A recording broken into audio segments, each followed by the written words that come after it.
Hi, it's Dwyer, gamblersadvisory.com, with a last second video just a few hours before the fight um, on Friday, April 19th, for a fight between Grady Brewer and Demitrius Andrade.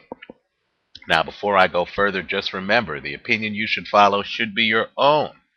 Just consider this video to be a second opinion from a complete stranger online. Now, I admit this is last minute. I'm at a disadvantage. I've tried to research this fight on oddschecker.com, wincomparator.com, and oddshark.com, and I've been unable to find any posted odds on the fight.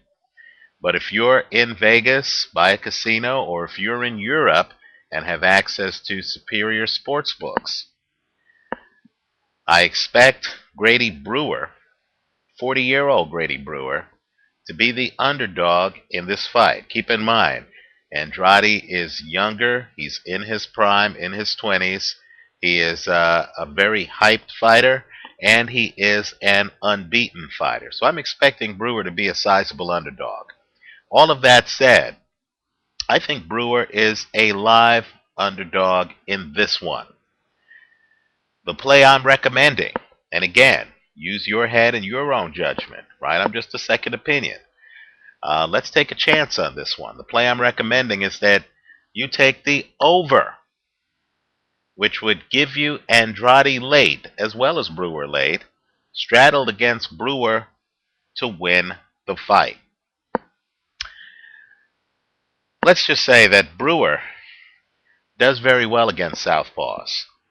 He actually beat previously unbeaten Fernando Guerrero, who was very similar to Demitrius Andrade, right? While Andrade is taller than Guerrero, he hunches over and gives away his height, right? If Brewer can get inside, I believe that he'll be able to dominate the inside action. I know Brewer, who can stay outside, then when he wants to throw power shots, comes inside with hooks.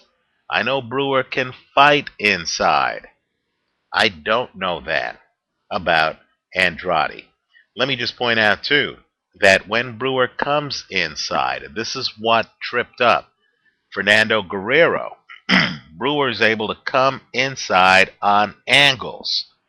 And young fighters, green fighters like Andrade, in my opinion, always have a hard time figuring out the angles when Brewer, very savvy veteran, shifts gears from his outside game to his inside game, right?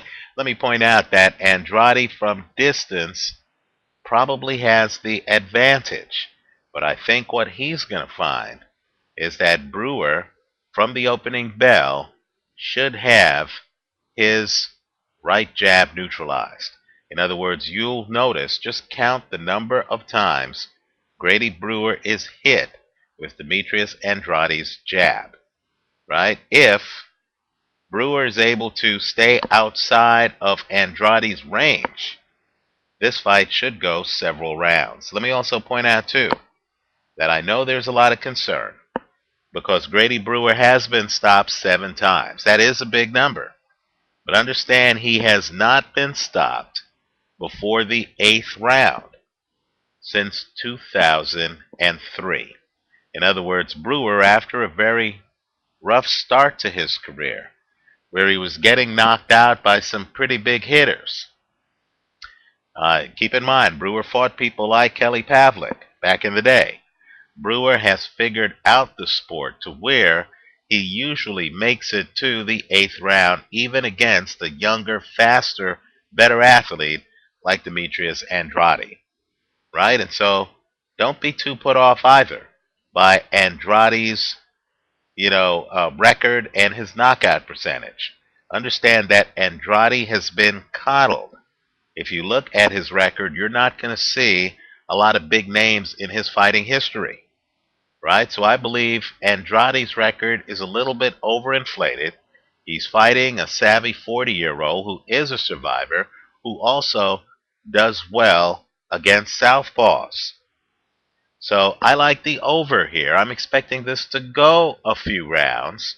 I like the over here. Straddle against the underdog, Grady Brewer, to win the fight outright. Let me also point out, too, that there is a possibility, in my mind, of Brewer doing what he did against Guerrero. There, Brewer was outside. Then he came in, and in the fourth round, he starts throwing hooks. Take a look at that video. Once he starts hitting Guerrero with hooks, Guerrero, who was accustomed to being the hunter, not the hunted, folded up, fell through the ropes. Right? I believe that when you're young and you're unbeaten and you're accustomed to being the hunter and your inside game is underdeveloped and you've been fighting guys who aren't top 10 contenders like Demitrius Andrade has, there is a possibility that he folds up under pressure once Brewer comes inside with a hook attack. Let me make one more point too.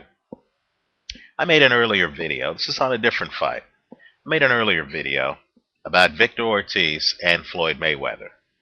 Right? My point in the video was, even though I expect Mayweather to win the fight, Mayweather, as people know, I consider him to be the best, that there was a way that Victor Ortiz could fight that fight to make it awfully hard on Mayweather, to give himself a shot at a knockout. Right? Now, what I want you to do is to listen to the rest of my comments on that video where I was talking about staying outside, only coming in sporadically. Then I want you to look at the Grady Brewer Guerrero fight where Brewer does just that. Right? He's outside. Guerrero, then an unbeaten fighter, is throwing a jab, trying to track him down. Brewer's just staying outside. But when Brewer comes inside, he comes in with hooks. Also, another good fight to look at is Sergio Martinez against Sergei Zinzurek. Same type thing where, Martinez is outside. Then when he comes in, he makes sure that the volume, the majority of his punches are power punches. Right? I believe that's what Brewer is going to do here to Andrade. Andrade should be favored. He is the unbeaten fighter, but I think Brewer's a live underdog. I like the over straddled against Brewer to win the fight. Let me know what you think. Leave your comments for me here on YouTube. Visit us at gamblersadvisory.com. Thanks for watching.